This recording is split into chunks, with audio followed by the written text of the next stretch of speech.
الحمد لله نحمده ونستعينه ونستغفره ونعوذ بالله من شرور أنفسنا ومن سيئات أعمالنا من يهده الله فلا مضل له ومن يضلله فلا هادي له وأشهد أن لا إله إلا الله وأشهد أن محمدا عبده ورسوله أما بعد فإن خير الحديث كتاب الله وخير الهدي هدي محمد صلى الله عليه وسلم وشر الأمور محدثاتها وكل محدثة بدعة وكل بدعة ضلالة وكل ضلالة في النار. أعوذ بالله السميع العليم من الشيطان الرجيم. بسم الله الرحمن الرحيم. قاف والقرآن المجيد بل عجبوا أن جاءهم منذر منهم فقال الكافرون هذا شيء عجيب أئذا متنا وكنا ترابا ذلك رجع بعيد قد علمنا ما تنقص الأرض منهم وعندنا كتاب حفيظ بل كذبوا بالحق لما جاءهم فهم في أمر مريج أفلم ينظروا إلى السماء فوقهم كيف بنيناها وزيناها وما لها من فروج والأرض مددناها وألقينا فيها رواسي وأنبتنا فيها من كل زوج بهيج تبصرة وذكرى لكل عبد منيب ونزلنا من السماء ماء مباركا فأنبتنا به جنات وحب الحصيد والنخل باسقات لا طلع نضيد رزقا للعباد وأحيينا به بلدا ميتا كذلك الخروج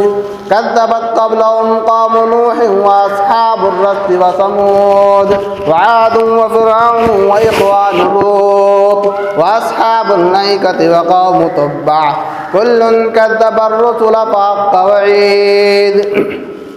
أفعينا بالخلق الأول بل هم في لبس من خلق جديد. قال الله تعالى في مقام آخر